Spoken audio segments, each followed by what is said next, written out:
Good afternoon, everyone. Thank you so much for investing your time today with us. I'm Neha Rana Datta. I'm the Chief Human Resources Officer for Aspire Hospitality Group, majorly into hoteling business. We run hotels in pan-India into the leisure market. Thank you so much for the eminent speakers that we have today here and for taking out time from your midweek schedules to be here.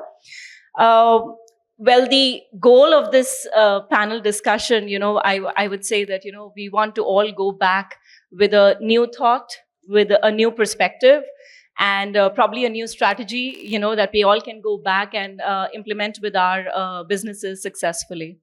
So we'll probably start with you, Mr. Modi. Your company's manifesto is #bridge the gap. Does asking the first question to you is like asking something which is the genome of your workspace. So my question is, it is often said that improved job prospects, new skill needs, and changing employee expectations all threaten to reduce the availability of critical skills and capabilities. What is your take on the same? No, absolutely. Thank you so much, first of all. Bridge the gap, of course. This gap which we are trying to bridge, or the manifesto we had, this is not a new buzz, right? The moment corporate started, we have a talent shortage. It's not like this talent or this bridge we want to gap, now. It's like 20, 30, 40 years from there, and still we are not succeeded, right? New technologies are coming in. New ways of working are coming in, new generation coming in. They always create a lot of sometimes solutions, but for HR as an organization, problems as well. So that's how we started, and we thought that let's try to bridge the gap by involving everybody. Not that it's an HR problem. We are trying to involve all our employees. We want they should come forward, tell us what they need. And this is also something not new, right? It's like rebranding things. We are talking about upskilling, reskilling, erstwhile learning and development. Now those people are called, doing upskilling and reskilling. So I'll tell you very latest in one of my IT organization. As a group, we have 4 or 5 legal entities. We've told our employees that ChatGPT is a new famous buzzword, and everybody is utilizing it. And the question you ask to ChatGPT is called prompt. So we are looking for a prompt engineers, not as a job opportunity. Unlike global organization, they have a published prompt engineers job. We send all our employees, act as a prompt engineer, find a way that you can save 2 hours in a day with the help of this ChatGPT. By this activity, they are feeling inclusive. That organization is not doing anything which is not in the market. Something we want to try and drive with all our employees, wherein everybody can save some time and we can have some efficiency around it. So these small tactical things can make a large strategy, and which can help all our employees, and they feel inclusive, and they will be pushed to learn new technologies unknowingly. That's a great example, because it's very progressive. At the same breath, it is in the favor of the employees. So they are equally motivated, to attempt something like this. Great. Would you like to add something to this, Gautam? Thank you.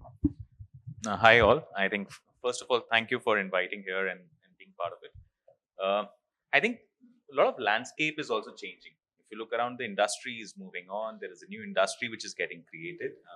I happened to speak to someone yesterday, comes from an airport industry, and they said that they are expanding. They'll need a lot of people out there, and they do not have the people who have actually worked in that similar sector.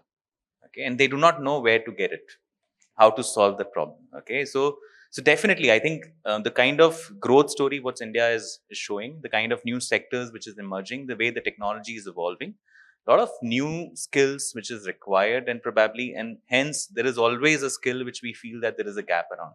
Okay, and organization is also continue to evolve in terms of to matching with the competition, matching with the aspiration of the growth and many other aspects, and wanted to expand to the new sectors of the business. Let's say Reliance, who was earlier a petrochemical, moved into retail, now moved into IT and telecom, and further. What does it push the organization? Push further to how can I have the people who are already doing a great job can move and also manage the other businesses? Okay, so how can I scale them up to the next level? So definitely, I think the state of the business, what we are into, the state of situation where we are in all aspiring for huge growth, it will always push all of us to continue to learn.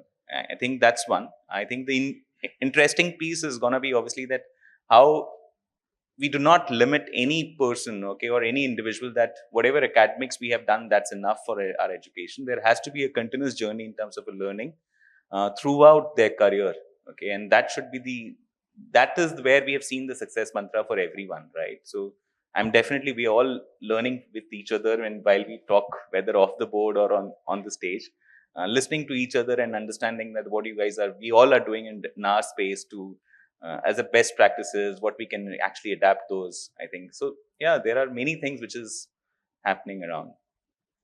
Great, great. Ashish, would like to add something? Sure. Thanks, Neha, and thank you again for having all of us here.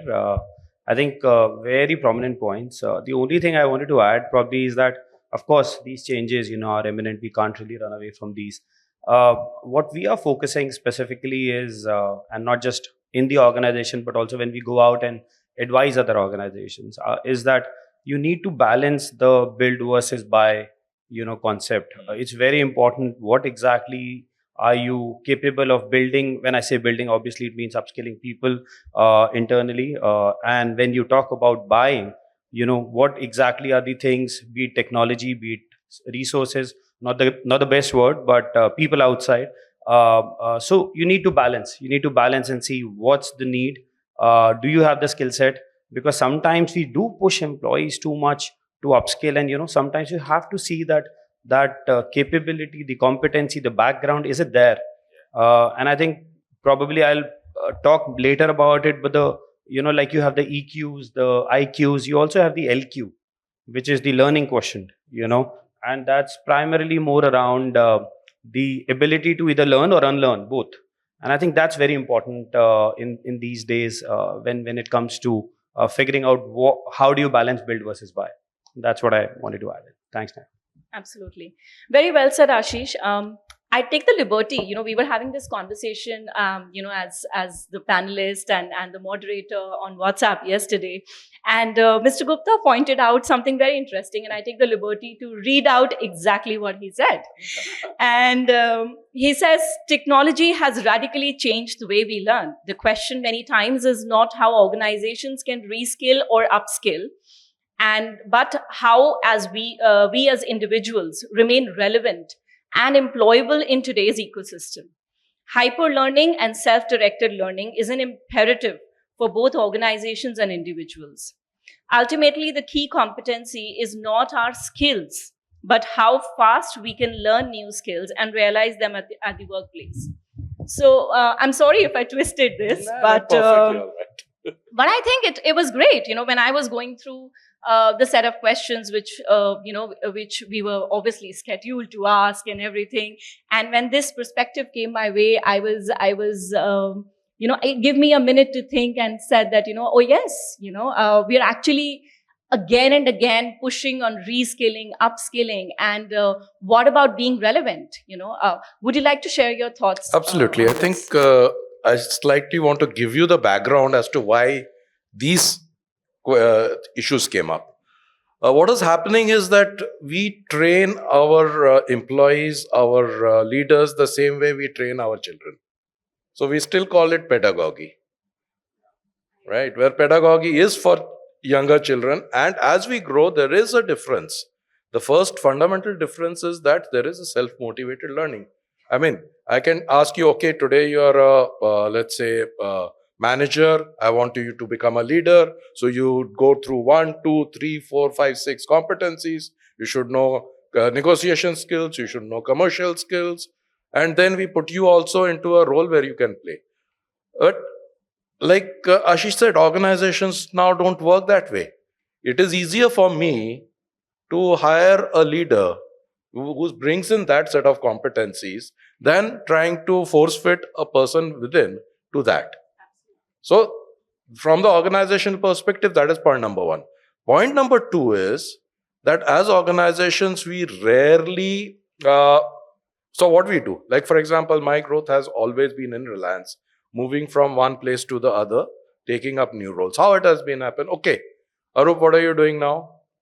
Tomorrow you go there and do it. That's the way most of us have grown. I mean, my career, I started as a learning and development manager. For around 15 years, I was that happy doing it. Then suddenly I was put up and thrown into Calcutta to manage a union. So from a marketing background, you come and you manage unions. So that is how you learn. And that, if you call it upskilling, cross-skilling, it is always on the job. So the adult learning cycle, we have to be very sure about. We have to be sure about what that person wants. And ultimately, as organizations, as HR leaders, as people managers, when I say people managers, I include my line managers also. Our fundamental role is to enable that person to learn, to pick up and learn. So you build up the learnability so as to. You talked about learning quotient. You talked about competency. You speak about what is the learnability. Can I understand how I am going to learn? For example, today we spoke about ChatGPT. In fact, I had not heard of ChatGPT about few days back. To that extent, I am a fairly archaic person. However, I got an opportunity to check it, and what I thought is that great, ChatGPT is wonderful. It gives concise answers. It talks about different perspectives. It gives you unlike Google where you have to search for multiple things and come out with a solution. Yeah, okay, you get it. Wonderful. Then I realized, how does AI work? AI will work on giving you the best response. Who defines the best response? The multiplicity of these people here, all the audience, right? It is not that, okay, Maslow himself is saying this is the thing, or a leader is telling this. So what you get is an average opinion. So when we are using it for learning, do we want to get an average opinion, average answer, or do we want to get the best answer? That's my point. Thank you. Very rightly said. Thank you so much for adding perspective to this. My second question is to you, Ashish. You come from Ernst & Young and a company that is enabled by data and technology. How does, with rapid digitization, how can we stay ahead, keep ahead with the skilling revolutions? Okay. One, I think it's EY. Unfortunately, we don't call it Ernst & Young for some reasons, but it's just EY. I think a lot of the points that you were just discussing earlier did cover some of the aspects of your question. I would say that we are going with this specific motto these days, and it's a sentence. I'll try and remember it correctly. That you need to know everything about something, but you need to know something about everything. This is what is going on, and we are trying to tell people that even if you are in a particular area, even if you are in a particular field, you can't ignore what's happening around you. For example, like Arupji mentioned, I've been with EY throughout my career stint, and I started as a TA professional, hopped around into learning, business partnering, and different roles.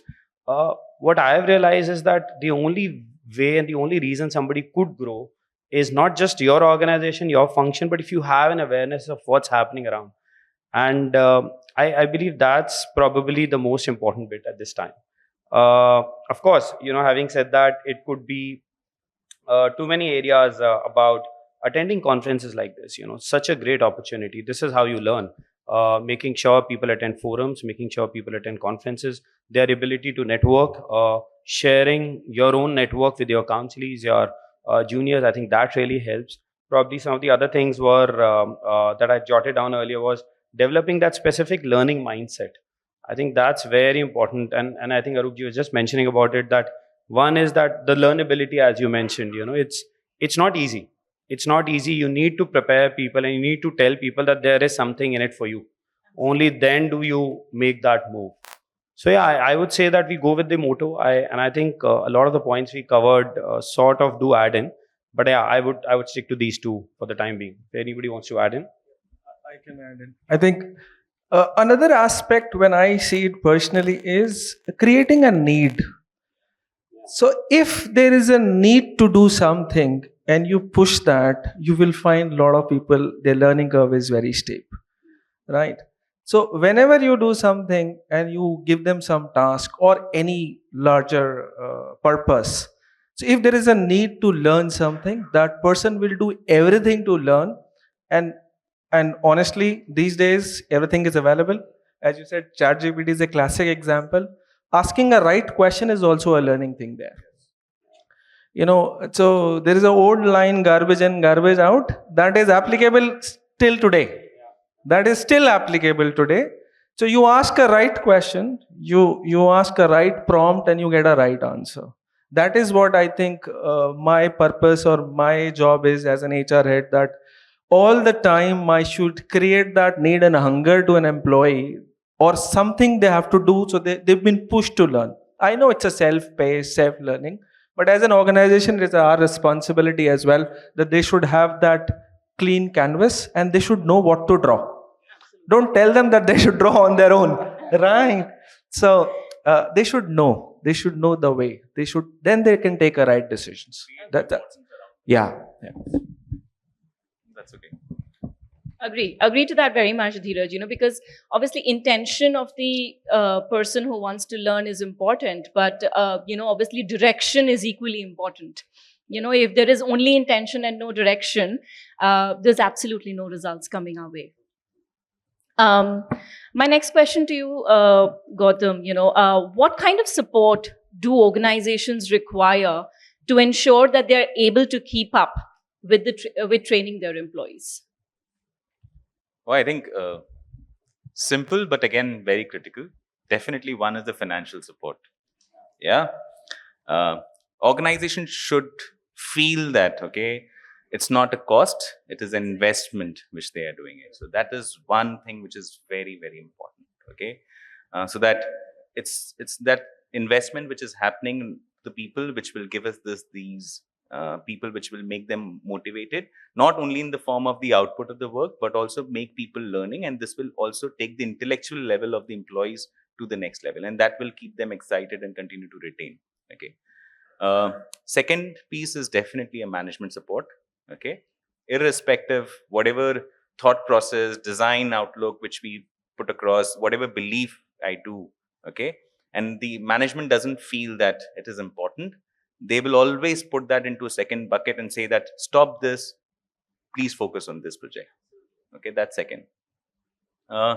Third is time support. Okay, a lot of time when we say that, okay, this is something which we have designed, this is something which we have discussed, this is something which we have as a part of AVP, we would like to roll out this year, and let's do this again. Can we postpone to the next quarter? Can I do it next month? Okay, there is something critical which is there. Okay, I cannot lend this person right now in the middle of the project. How can I bring in that? How can I create that support from that organization and the line manager leader? This happens all the time in hotels. We are a 24-hour business, and there's a VIP movement happening. Oh, withdraw people from training room. Get them to the shop floor, We have to put the natural schematics into play, and have them handle guests. How long are you going to train them in the training rooms to handle guests? Once they're on the shop floors, they'll learn. And when things don't happen as planned, when things don't go as planned, then it comes back to the training manager of the organization. Oh God, you've not trained them well. Yeah. The response to the guest was not appropriate, was not brand appropriate. And wakey, you never let us have them with us, for a decent amount of time to be doing this. And to add to that, I think feedback at the last. Sometimes we develop training programs, we implement them, we time them, there's financials involved, The company spended X amount of money in grooming X amount of people, but there's no feedback. There's no sum it up. So we've done the training and we're expecting results. But how much has been absorbed? What has been the takeaway? Is there a need for improvement? Because as a trainer, I'm only seeing things how they should be done ideally. But the learner knows that what is going to be the actual shop floor scenario, and this is where I need assistance from. So I think feedback is something that also completely. I also just like to add one more point in the support. We obviously, there is this financial, there is management, there is everything which we're talking about. Today, the way the entire learning landscape is moving, okay, the way the hybrid things is coming, we have seen the adoption of technology, okay, which is coming in even in the schools or the college institutions, even in the organization. I think technology enhancement and the support in building that piece in terms of the entire creating the learning culture and making it kind of an online, offline, and kind of hybrid kind of stuff. I think that's also where an organization should be very, very supportive, which should be probably invested to bring that piece. I think the kind of micro learning platform with the kind of all the people who are on the ground or the field employees, okay, micro learning platform works really well. We've seen the transformation with them in terms of rather than doing a classroom training, micro learning platform itself takes care of all those learnings or things which we would like them to be aware or would like to practice on every day. How can these small nudge through technology make them enable, make them realize that how it is important and get them in their mind? And yeah, so I think these are the stuff which we feel that it can really add value. Yeah, absolutely. And there is a very, very high acceptability by the management and business leaders, because a lot of time we forget them that there is, of course, importance of deliverables as well. Being an L&D person, we always forget that what that person is delivering today. We just push them, just come here, attend 2 days of training, right? That's not possible all the time. Even it is 2 weeks in advance. So being an HR person, HR partner, that's the biggest challenge, because delivery is also your responsibility as an HR. It is not only line's responsibility that, oh, I have to complete my, in the year end, always, 20 hours. These two people are left with 2 hours, 3 hours. But this micro learning and removing that rudimentary targets of hours, that is helping organization now. And I think I'm a great supporter of this micro learning, 2 minutes, 3 minutes videos and all. You've been pushed and people can see over the phone. So that is changing the landscape. Yeah. Wonderful, Dheeraj. Can I just bring in one perspective here, that as HR, many times we are also to blame ourselves. Yeah. So what happens? Yeah, absolutely, Dheeraj. That's where I was coming from. We call ourselves a service provider, right? We call ourselves a strategic partner. Everything which says that, okay, HR is there. Right? We never say HR is the driving force, because who creates an organization? Who brings in the talent there? And we understand people much better than anybody else. And what I would like to say is that we are interventionists. We play the role of an interventionist in an ICU. When your business is doing bad, whom do you turn to? Either you go for arbitration,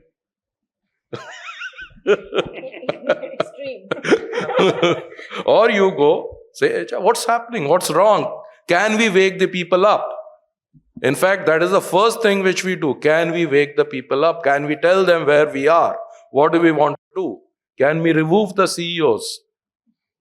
And we have a very strong tool. We have performance management as a tool where we as HR can drive performance, where we can ask what has been your KPI and what have you done about it. So I personally feel that the more we start working up to our professions, being an interventionist, is where we will add more value.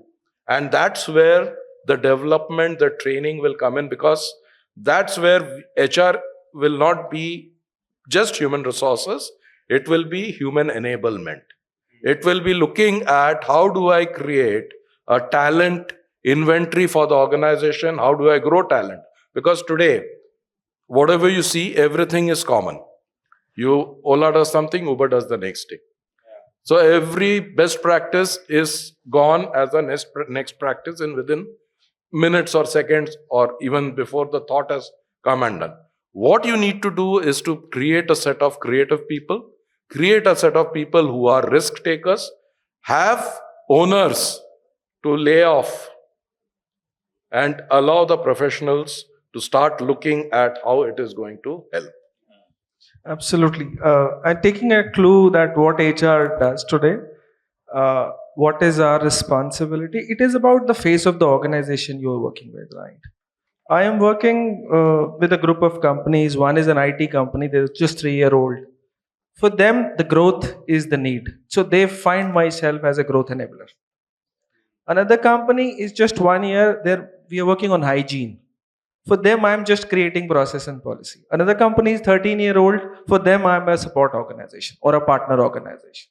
So for an HR, the face of the organization is changing, the growth, your role is also changing. So you have to be ready to do all kind of roles. You have to build the organization, you have to manage, you have to articulate the cases as well, you have to fire people as well. So it is we have to do everything, right? Yeah. Absolutely. To sum it up, I would say that, what Gautam said, micro learning at every stage, to an extent that it becomes a natural reflex for every employee, and that's where we all, attempt to be. And that's what all of us are working in our own niche sectors, to be able to reach that extent that, it just becomes a natural reflex, and we don't have to go back to our training rooms to do that training. It's available at a tap away. That will make lives easier, businesses easier, and things more profitable. And Neha, if I can add just a quick point, I think because what's helping us is also somewhere aligning, the learning agenda with the organizational goals. Absolutely. Where is the organization trending? What is the current need? And not being stuck at, these are the learning opportunities. This is something that somebody should pick up. So we keep shifting. That's one. And the other is we keep trying to work out on the ROI. There's just so much data around, majority of our data, as they say, has been only collected over the last few years across the world. But I think there's just so much data. And you can actually, if the teams that are working on it, the analytics that is being done is right, you can figure out and push the organization, especially the leadership, who's all about numbers mostly, in that direction, saying that, this will help you in here, this will help you in here. And that's when, you align yourself to the organizational goals and, things start happening. I think we're just talking about the support that we get from leadership at the end of the day. Absolutely. Yeah. Agree. Well, the last question for the panel, Mr. Gupta, I'd like to pose that question to you. What are the drawbacks of digitization? What skills are disappearing with time, and who better than you to answer this with the legacy of experience that you carry? I don't know. You don't know. I'll take that as an answer number one. Okay, so let us look at it. What are we losing out on digitization? We are losing out the most critical faculty of human beings, the ability to connect. So if today the children, after 3 years of COVID impact, if you see their behavior, and pardon me if you have children in that, and the other children like we have grown up, there is a sea change. Today, in terms of social connect, they are very low. They do not know how to interact. Number two, they are hyperactive and hypersensitive. So the parents have a tough time. Number three, as far as the immunity is also concerned, it has impacted them. So children are falling sick more and more. So yes, when you talk about digitization is a benefit, but these are the issues which will go up. Nothing will, a game of football will teach them more about teamwork than any course which you do anywhere. So, one, where are we on this? How do we learn collaboration? How do we learn to be a good motivator? How do we speak? How do we connect? How do we communicate? These are some of the aspects which I personally feel I am losing out on through the digital platform. No amount of Zoom will recreate this. That is true. That's true. That's true. And I personally feel digitization is also changing the landscape how we work. Okay, because it is changing the job architecture. Okay, in terms of what job which we were doing. Okay, there's a job displacement which is happening. Okay, so through technologies, all those jobs which is done by itself. So there is a transition which is happening that those set of people we do not need. We need a different set of people to manage that. So that's one for me. There are jobs which is becoming obsolete also. Yeah. Right? Because of that, just because technology is getting evolved, you don't need those people, and which can be done by technologies, whether it's ERP, whether it's AI chatbots, or anywhere where, and all those stuff which has been happening around. Okay, I remember one of my content creator guy, okay, head guy, he said that I am thinking to buy one of the AI content program, and I think, and we have tried a couple of products through them, and I think they've did a fantabulous job, and I think it is really working out. Do you want me to go ahead rather than it might, because it will also give a sense of insecurity to the other teammates, because if we start using that tool, it will the productivity what it will throw versus the rest of the people. Okay, are you guys okay? I think it's important to continue to do innovation. You do it, but again, that's the third thing, which is from an insecurity piece. Okay, irrespective whatever digitization happens, I also feel that cybersecurity is again, it's gonna be huge. Biggest risk. Okay, we are becoming vulnerable in terms of data. We are becoming very the data can flow like anything. Okay, and rightly Mr. Arup said that social disconnect. Okay, it is happening more and more. Okay, so people finding it very difficult to interact within the large group. Okay, interact and manage things which they have not come across, that they have never anticipated. Okay, managing ambiguity. Okay, managing, and they always depends on, rather than thinking from their own self, they always look for solutions from the technology itself to solve that problem. Okay, how can I Google and solve this problem? Okay, what would be the right method? Okay, what is there any case happened before? Rather than looking at their own situation, current circumstances, and then start solving for that, I think there is that ability, that pushing things to ability to, okay, that pushing people to think beyond by yourself and improve your ability to solve that problem. I think you start losing trust on yourself and start depending on the technology. I think for me that learning curve is going down. Okay, and I'm very concerned for that. Absolutely. Yeah. See, while I may sound negative, but let me look at it from the other direction. What is happening? The skills which are easily transferable, for example, welding skills, driving skills, skills which you can simulate, skills which you can get a lot of gamification done, a lot of situations like this, that is becoming easier. So what happens, for example, in my shipyard, where training a person or for welding used to take a lot of time, or a lot of money used to be spent, because there were different materials, you had to actually use those tools, etc., to get it done, whether you call it MIG welding, TIG welding, etc., etc. Now what has happened with the simulators, that entire expense of training has gone down totally. You have, that is one with the virtual reality and augmented reality being built into that.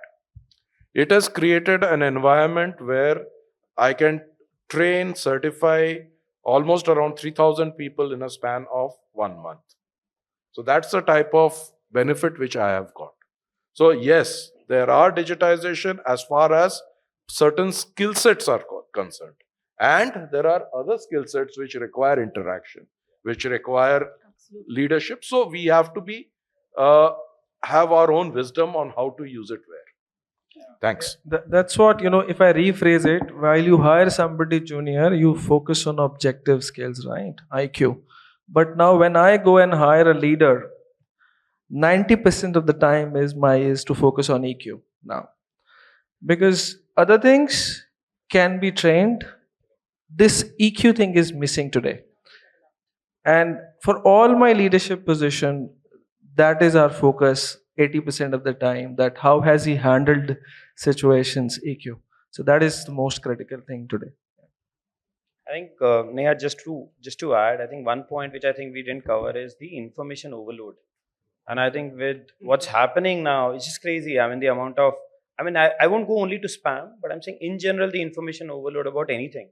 And it's weird. I mean, you start talking about, so if me and Dheeraj are talking about something, next thing you go to your Insta or Facebook, you'll actually start seeing those ads. So obviously that, and you might not want it, at that point in time. So I'm saying information overload in terms of mailers, in terms of information coming in is also making you, like I said earlier, common sense is not very common anymore. So it's just making you think less and less, and just being so dependent, like you mentioned earlier, on technology for everything. So I think the overload is also deteriorating that entire zeal that we had earlier, the curiosity that we had earlier, that you want to pick up something, learn something, understand, and then know something. Yeah. Talking about children, Mr. Gupta. So I'm a mother to young twins, and they're pandemic babies. They hit the school, and we obviously, as parents, you always try to choose the best school in the vicinity. That your child should get the best education. They enter the school, and they have an IT class, and we took so much effort as parents to deprive our children of technology exposure as they were growing up, and today they're 4.5. My older one is 10. So I felt such a failure, So I go to a PTM meeting, and the teacher announces, so and so child is not doing not doing well at IT at all. She doesn't know how to operate a tablet. I said, yes, because I never allowed her to. I thought you would appreciate this as a school, And this one is, that, do you have a Macintosh at home? I said, no, and I'm not wanting to invest into it at this point in time. Well, we're doing things at Macintosh at school. So for the ease of functionality, she should have a similar gadget at home. And that's when I realized that, probably we're going wrong as parents in choosing schools. I changed the school. The following year itself. I took so much effort with my children to expose them to library, to reading books, physical books, the love of paper books, even though, you have Kindle, you have applications, but the love of paper books is something that should never go old. It took me 5 years to get my daughters there. And it took the school 6 months to introduce them to an A to Z learning app, Raz Kids. You open it, you don't have to read the book. You just press a button, the book is going to be read aloud to you. You have another application there wherein you read the book, and the application will tell you if it's been pronounced rightly or not. Now that's all American accent, So if she's not pronounced a blue as a blue, then that's deemed wrong. So I've bared the brunt of digitization, and I'm bearing it each day. I've not been raised like that. And I also don't want my children to be raised in this digitized world to that exposure level. I don't think coding is necessary for a class 1 child. I find it irrelevant. There is enough and more time for them at hand to get exposed to all this. But as you rightly mentioned, this is not how your children grew up, or I've grown up, and this is not how we would intend them to grow up. To sum up the event, thank you so very much for your insightful thoughts, which come from your experience and professional expertise. Thank you so much to the audience for a patient hearing, and BW for offering us this stage. Have a great afternoon and a lovely evening ahead. Thank you so very much. Thank you.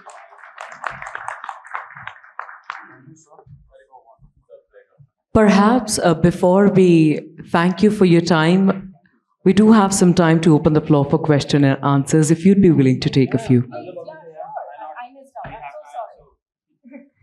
Thank you very much. Ladies and gentlemen, the floor is now open for questions and answers.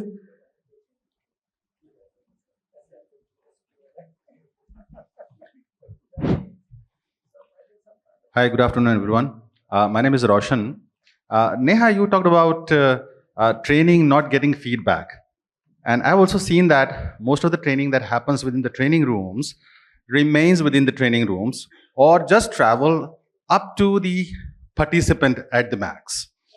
Now, what as training managers we can do to ensure better osmosis between the work and the training, and what kind of better rapport we can develop as HR managers with the line managers or the immediate managers or the bosses, to ensure that the training travels far and beyond those, floors and working lines. Absolutely. Thank you so much for the question. My answer to this is consistency. If you're consistent, anything is possible. I have a training session today, and I reach out to those 20 people who are to be trained by myself, and I'm suddenly trying to build a rapport. Suddenly, you're my friend. We met the other day. I know you this well. It doesn't work. It doesn't work. I think it's consistency that's going to take a long way. Consistency in building trainers for tomorrow. You do a training development workshop, and you do all the departmental trainers. You've created this once in a year. And what do you do about it? You go back to that same program next year, pick up a fresh batch of students, and start training them.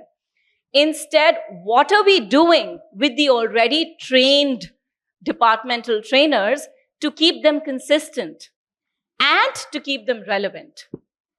The same set of training will not apply today, and you cannot kind of just replicate that program the next year.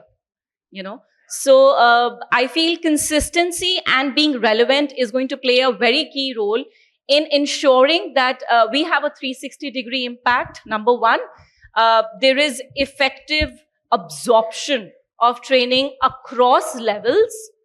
And third, it increases efficiency effectively. I do not want to increase my efficiency for the next 3 months because it's my busy period. I want to increase my efficiency throughout so that my team is productive in the lean period as well.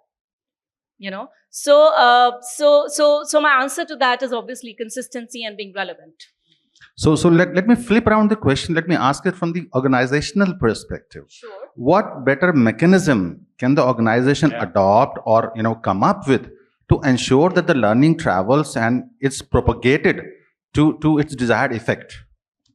I can probably attempt at it, Neha. I think one of the things which is working very well these days is the hands-on experience. So when we talk about hackathons, when we talk about workshops which are very interactive, case study based learning, I think that's something which is making a big difference, because the generation today, various names have been given, but I just feel that they are very purpose driven generation. You have to show them the purpose. What does this achieve? What where will this land? So when we talk about these hands-on experience learning experiences, I think that's where the purpose comes in. That's where the impact of what you've learned, how can you implement it, and how can you take it back onto your job, that comes in. And I think one biggest factor which we miss out sometimes is that these things create a very wow factor, which then brings up, it is a word of mouth at the end of the day in the organization. It brings up and pushes a lot of other people saying that, oh, we missed this. These guys had a lot of fun. Let me also go in and attempt. So that's what we are trying to create, that people feel this is something they're missing out on, and this is something they need to go in and probably participate as a learner. Yeah, I'll just add here, absolutely 100% in agreement. If there is a purpose, there would be a faster travel. Think from an employee perspective as well. Am I required to do that training? If I am required to do that training will be with me forever. But if I am being pushed to sit in that training room, you do whatever, the training will stop there. That's the only comment I can make. I'll just add, and something which probably from our experiences of something which has really worked. So obviously there are times where you would like to push training because you just want to sensitize all the employees to be part of that nuances. They should know and they should adhere some of the trainings. But then how do you inculcate that as a practice? Okay. So we thought about a PCAP, which is a post-class action plan. Okay. Where we said that whatever is the subject and topic which you guys are learning, okay, go and speak to your manager. These are the contents which you have learned. These are the trainings which I have invested. Since you have given me a permission, give me a project, something which I can do differently other than the job which I am doing it. That has worked. Okay. It could be a 30-day project. It could be a 60 days, but then come back and submit that project back to the HR or to the manager itself. Show that impact. So there is a push and to implement the learnings which he had in the training. And I think that where we had seen a lot of buying in from the department heads, HODs, organization leaders, saying that there is something else the employees are doing it beyond their business usual, which is out of the box thinking. Okay, they are trying to implement something which they have not done it usually. So that has worked. Okay, that has worked for us. And I think I personally, I think that is one of the best practices. That is also, we have showcased a lot of organization and the management team who normally wonder, is it really worthy enough to invest in this training, to show that in terms of the transformation they have able to achieve during those action plans or any projects which they have taken after that. Especially who's monitoring those actions. Yes, of course, Madhu. Hopefully, we've been able to collectively answer your question. Right. So I have a question. How do we measure the effectiveness of a training program in the organization? I think Ashish, you must be getting questions. I think the most difficult question probably, because there are various ways, of course. I think the feedback at the end of the training, I think, is the most common way, where you go in and you say that, rate us on how did we do. I think I wanted to first probably bring up what Gautam also mentioned, the PCAP concept. I think it's wonderful. What we are also trying to do just is building in time during the training to make sure people take an action then and there. So let's say put up a plan at the end of the day when the training is through, half an hour, send it to the manager then and there. Yeah. That is actually bringing in a lot of seriousness. But at the same time, so I mean, the managers also know what the person has gone through. The managers also know what's the expectation, and he now needs to contribute, right? So the effectiveness can be measured in many ways. I would say the simple feedbacks, of course, work very well. The other bit is, like I said, the ROI. What exactly are you trying to achieve out of that training? You have to somewhere bring in the numericals in it. I mean, you can't do things without it these days. You have to have leadership talk, and it could be anything. It could be as simple as, my new joiner attrition because of something that I've been doing has reduced over the years just because, my engagement, my orientation, my induction has done these three steps. Now having said that, it's the same sort of managers. So of course, if the percentage has come down, some bit of it is industry reasons also, but a large part of it can be then given the credit to learning programs, induction program, orientation programs. So I will say, bring in the numericals, bring in the digits in place, work around numbers and showcase what is coming up, what is going down. In that sense, you can definitely show the effectiveness of a training program.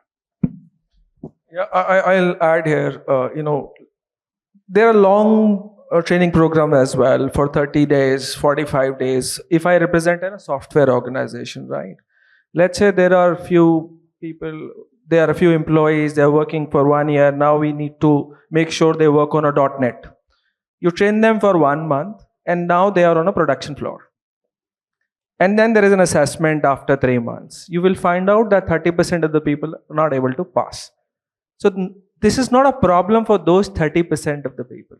So you have to go back and check the training as well. So it's a combination, right? It's not that every time you conduct a training and there is an ROI immediately. That's rarely happened, right? So you see it after 5 months, 6 months. But then the problem is you don't address training that point of time. You address employees that point of time. So that's how you have to make a balance, that what is your objective there. So very, very subjective answer for this question. Yeah. Absolutely. To add to that, he's right, because the ROI cannot be immediate. I mean, when you talk about hotels, hospitality, there are a lot of trainings that we do on guest handling, on how to have the right communication with the guest. But can I get the ROI immediately? No. I mean, we probably go to our quarterly dashboard and see how the guest scores have improved. How is our TripAdvisor rating improved in the past?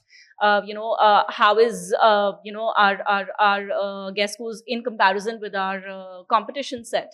So all these measurable units are only going to help us if the efficacy of the training is appropriate or not.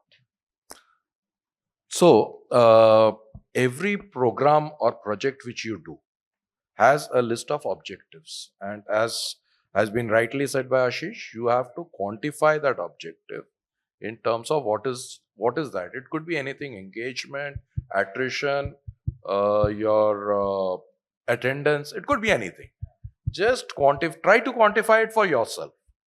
Then you start measuring on what has been for yourself. If you are a trainer, please do it for yourself.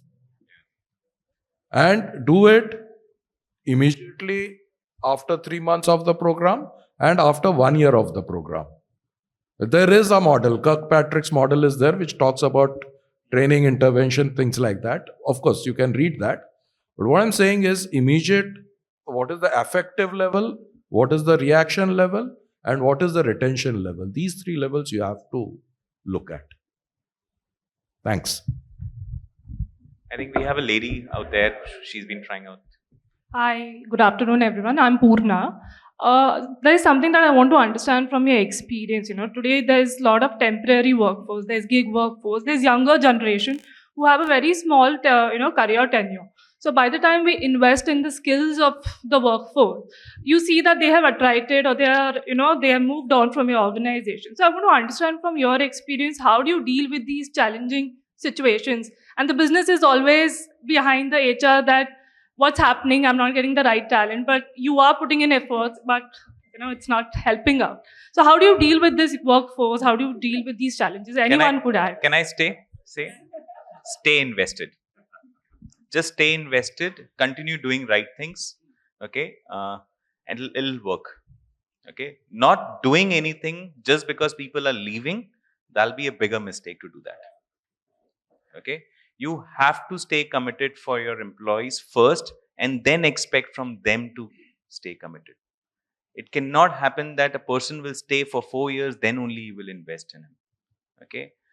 The world is changing, okay, and I think it is gonna become more employee centric market, okay, and it has to happen because you are giving so much information, you're giving so much autonomous. They are becoming so conscious about what they would like to do. Okay, we all are raising our children to be more confident. Okay, we are not anymore, okay, talking about creating a fear about, okay, do study hard, otherwise what will you earn, whether you have to become an engineer. No, I think those days are gone. And I think I primarily give that I see as a Maslow's theory. I think the basic need is no more the need for all of us. I think the way India is progressing and we are all following becoming a larger and larger economy, the basic need for every family has gone away. I think that no one has to worry about the house or the food or what they will do. That basic, then only thing is whatever am I gonna do? Okay, am I gonna be happy about it? And that is the second piece which we all are addressing. So don't worry about it, whether people leave you or not leave you. But even if they leave you, do they thank you for the training what they have got from all of you? Do they feel that you guys, we have contributed them as an organization in terms of getting the job or the opportunities which they are getting because of the training you guys have imparted? I think that's the job done. They will come back to you. They will come back, but just stay invested. Just a Thank quick you. point. I think I wanted to add. I think very rightly said the Maslow's theory, and of course they've all. That's why I mentioned the purpose bit earlier. And I think what we are definitely trying to do is work on our culture consistently. We have this concept of modernizing our culture. That's what we call it. And I think the intent is be it reverse mentoring. Where people who are senior are learning in from junior folks as to what is changing, what impacts them, what motivates them. So I think there's this consistent work that is required to be done on culture. I think that's what hold people to an organization. Gone are the days when you can say anything to anybody. I'm not talking about cuss words. I'm just saying you can be agitated, you can be angry, and take it out on your juniors. Gone are those days. And I think that's where the culture is changing. That's what is a consistent change we need to bring in, saying what works, what doesn't work. It's not just they need to align to how their managers are. It's both ways. Now the managers need to understand what motivates somebody and work towards that. And I think that's something that will bring down the attrition, hopefully. Yeah, I'll take a clue from Ashish here. Another very important thing is agility. Your name is Purna, right? Yeah, Purna. So Purna, you must be feeling that you're also part of that generation, right? To an extent. Right. As an employee, if I am restricted in my organization, as a fresh generation alpha, I'm restricted. Like one common example, like in some organization, promotion is 18 months, after 18 months, 12 months. New generation don't like this, right? They want to grow, or they don't. So you have to be flexible in your process and policies. Gone are the days try to control the organization, putting thing across. So your organization has to be more agile than those generation. If you can catch this, then there have be a lot of people working with you for a longer period of time. Nobody wants to be restricted these days. They want to fly high. They want to fly quickly. So your organization has to be very, very agile in all your process. Of course, you cannot mend everything, but keep that thing in your mind. Yeah. Actually, the point is that we're all looking at them adapting to us.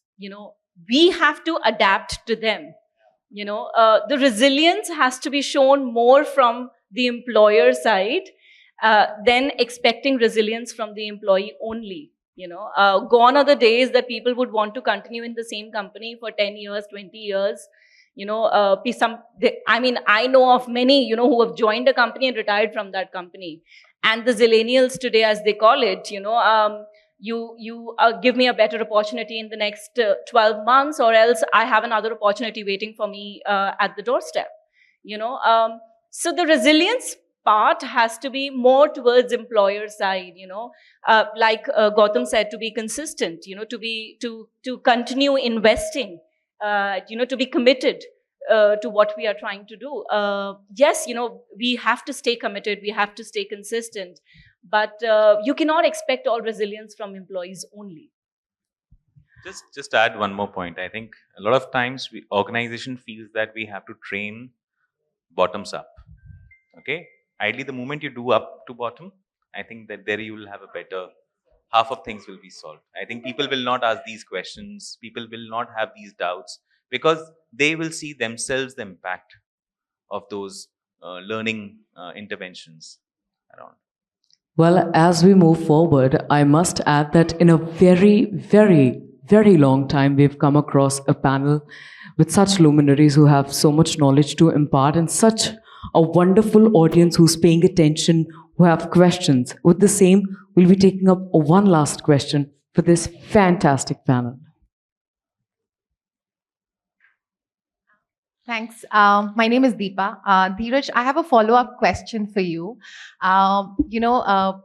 We were speaking about, Poonam was just speaking about the fact that how do we actually handle the entire gig worker economy, right? My question to you is, yes, Gautam, we'll stay invested. We'll stay invested in the people and we'll really, really nurture and train them. But what happens in a counter scenario, like wherein you think that they need to be promoted earlier than you think, right? And are we actually setting up for failure for them? Are we actually doing that? What happens in such a scenario? You promote people because you think there is a loss to the organization, they're going to move on. That's one such scenario. Or you feel that the person has done their numbers and is pretty agile and a good candidate or an employee, you're moving the promotion. But what if you actually think maybe the competencies for the next level has not been met up, right? And we are just promoting to retain that employee. What happens in a counter setup? No, absolutely.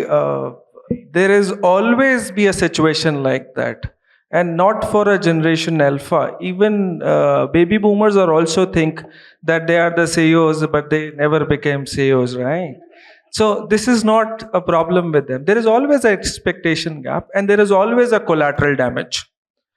So whenever you plan for it, you always plan for a collateral damage as well, that this is my cost, right, to run an organization. If you think that you will control 100% of the attrition, of course it is not. And please accept the fact that 15-20% is not a bad attrition these days, right? So if you keep counting that it was 8% in 2007 and I have to reach that to 8%, you will never.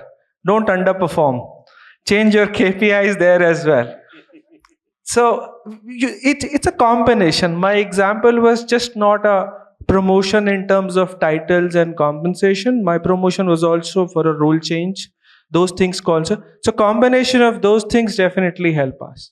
I hope I was able to answer you. Yes, yes. Yeah. Thank you. Thank you. Parenting tip just to add to it, you have to let the kid burn their fingers to understand what hot is. So sometimes let people fail. Show them that if you reach here, you will fail, and let them fail in a particular engagement before you take them up. That's what will make them realize that, okay, I'm not ready. I need some time to, probably reach there. So let them fail sometimes. Just last, to sum it up, collateral damage, as Dheeraj rightly said, was always there. Whereas you look at it from the other side, when there was a generation wherein you would only be promoted to a certain position when you have completed 3 years in the earlier position. Whereas the person who's in that process in 24 months has reached and marked all competency levels. And finally, he doesn't want to wait for the 3rd year to be promoted. We lose him to the competition. That too was collateral damage. The point is that, the situation is slightly reversed now, but this phenomenon of collateral damage always existed.